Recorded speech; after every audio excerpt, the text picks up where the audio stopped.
Welcome to தார்னிஸ் kitchen. இன்றைக்கி நம்ம கருப்பு சுண்டலில் குழம்பு எப்படி வைக்கிறதுன்னு பார்க்கலாம். இந்த குழம்பு மட்டன் குழம்பு மாதிரியே சுவையாக இருக்கும். சைவ பிரியர்களுக்கு இது ஒரு பெரிய விருந்தாக இருக்கும். பார்க்கலாமா?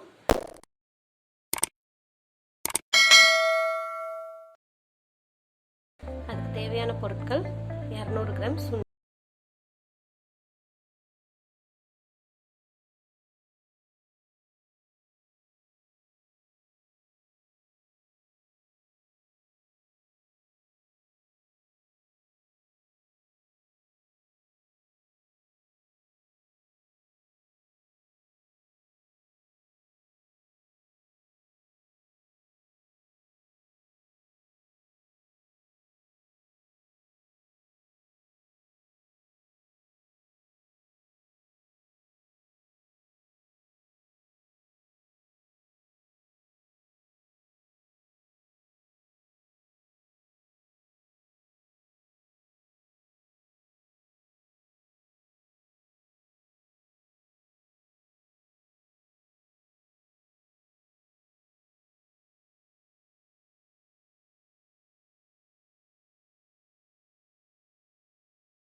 வெங்காயத்தை போட்டு வணக்கி விட்டுட்டு அதுலேயே நம்ம எடுத்து வச்சிருக்கிற இந்த மசாலா பொருட்கள் இருக்கு இல்லையா, சோம்பு, சீரகம், குருமிளகு, பட்டை, கிராம்பு, இது எல்லாத்தையும் உள்ள போடணும்.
குழம்போட சுவை நம்ம வணக்கிறதுல தான் இருக்குது.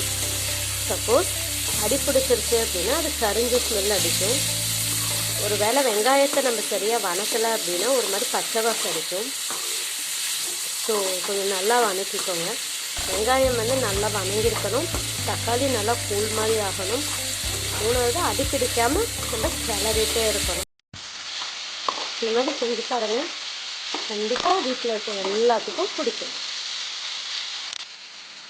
அந்த தக்காளி எல்லாம் நல்லா குழம்பு வந்துருக்கும். இந்த ஸ்டேஜ்க்கு அப்புறம் கேஸை சிம் பண்ணிவிட்டு நம்ம எடுத்து வச்சுருக்கிற 1 ஸ்பூன் மிளகாத்தூள், 2 ஸ்பூன் மல்லித்தூள், நான் 2 ஸ்பூன் எடுத்துருக்கேன். உங்கள் காரத்துக்கு தேவையான மாதிரி நீங்கள் மிளகாத்தூள் மல்லித்தூள் சேர்த்துக்கலாம். நல்லா கிளறி சிம்மில் ஒரு 2 நிமிஷம் வைக்கணும். இந்த பொடி வணங்கின ஸ்மெல் வரும். அந்த ஸ்மெல்லுக்கு அப்புறம் நம்ம குட்டி குட்டியாக கட் பண்ணி வச்சுருக்கிற அரைமுடி தேங்காய், இதை நீங்கள் திருவி கூட எடுத்துக்கலாம். இதை ரொம்ப வணங்க விடக்கூடாது. நம்ம எல்லாத்தையும் சேர்த்து ஒரு கிளறி விட்டுட்டு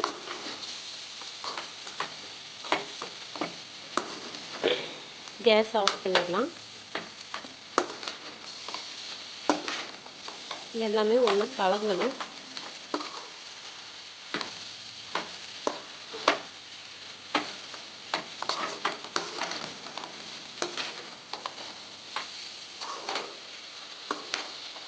இது சப்பாத்திக்கு, சாப்பாட்டுக்கு, தோசைக்கு எல்லாத்துக்குமே இந்த குழம்பு ரொம்ப சூப்பராக இருக்கும். ட்ரை பண்ணி பாருங்கள். இப்போ ஃபுல்லாக கிளறியாச்சு. நம்ம அடுப்பை ஆஃப் பண்ணிவிட்டு இதை ஆற விட்டு அரைச்சி எடுத்துக்கணும். நாங்கள் இது ஆறுறதுக்குள்ளே மற்றதை ரெடி பண்ணுவோம். நம்ம சுண்டல் வேக வைக்காத சுண்டல் தான் எடுத்துருக்கோம். நம்ம குக்கரில் தான் இது எல்லாத்தையும் போட்டு வேக வைக்க போகிறோம். ஸோ வேக வைக்காத சுண்டல் தான் எடுத்துக்கணும். நைட் ஃபுல்லாக ஊற வச்சுருக்கு. ஊற வச்சு எடுத்த சுண்டல் ஒரு குக்கர் எடுத்திருக்கேன். அதில் நான் நைட்டு ஃபுல்லாக ஊற வச்ச சுண்டலை உள்ளே போடுறேன்.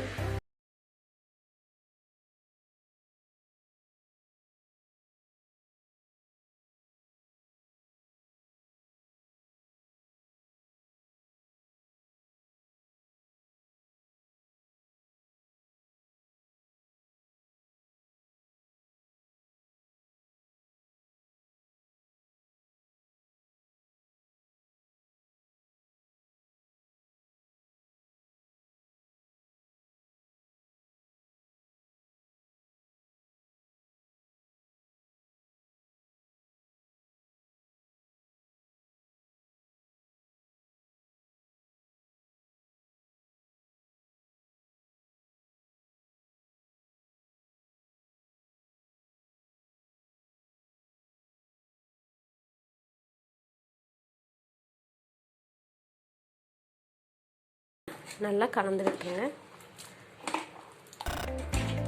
பாருங்க, ரொம்ப தண்ணி சேர்க்காமையும் இருக்கக்கூடாது, அடி பிடிச்சிடும். நம்ம சப்போஸ் ரொம்ப தண்ணி ஆயிடுச்சு அப்படின்னா தாளிக்கும் போது இன்னும் கொஞ்சம் நம்ம விட்டு நல்லா கொதிக்க விட்டு எடுத்தோம்னா கூட கொஞ்சம் கெட்டியாகிடும். இது எடுத்து வச்சுருக்க குழம்புக்கு தேவையான உப்பு அதையும் போட்டு நல்லா கிளறி விட்டு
தாளிக்கிறதுக்கு தேவையான பொருட்கள்லாம் ரெடி பண்ணியாச்சு. அந்த எண்ணெய், ஒரு ஸ்பூனு சோம்பு, இதை எடுத்து வச்சு 2 பெரிய வெங்காயத்தை பொடியை நறுக்கி வச்சுருக்கேன், கொஞ்சம் கருவேப்பிலை. இது மட்டும் தாளிக்கிறதுக்கு இருந்தால் போதும், தாளிச்சிடலாம். கடாயோ இல்லைன்னா ஒரு பாத்திரமோ அடுப்பில் வச்சுட்டு சூடு பண்ணிக்கோங்க. எண்ணெயை ஃபஸ்ட்டு சேர்த்துக்கணும். எடுத்து வச்சுருக்கேன் இது சோம்பு, ஒரு ஸ்பூன் சோம்பு போட்டுக்கணும். ரொம்ப கறியை ஊற்றக்கூடாது சோம்பை. நீட்டாக பொரிஞ்சு வந்ததும் நம்ம எடுத்து வச்சுருக்கிற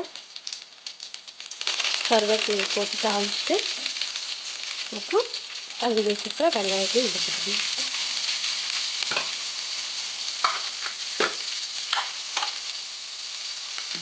போட்டுட்டு கொஞ்சம் நல்லா வதக்கிக்கணும்.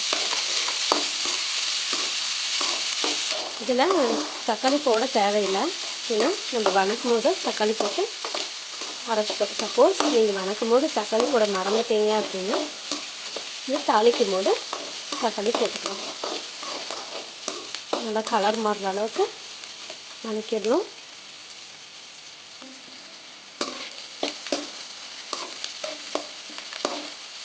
வதக்கிட்டு இப்போ குழம்பு தூக்கி இதில் ஊற்றிடலாம். இப்போ குழம்பு ஊற்றியாச்சு. நல்லா கிளறி விட்டுக்கலாம். பாருங்கள், குழம்பு கலரே நம்ம கறி குழம்பு வச்சா எப்படி இருக்குமோ அந்த மாதிரி குழம்பு கலரே மாறிருக்கு. நம்ம கொஞ்சம் கொதி வர்றதுக்கு பச்சை வாசி போடுறதுக்காக கொஞ்சம் தண்ணி இதில் ஆட் பண்ணிக்கலாம்.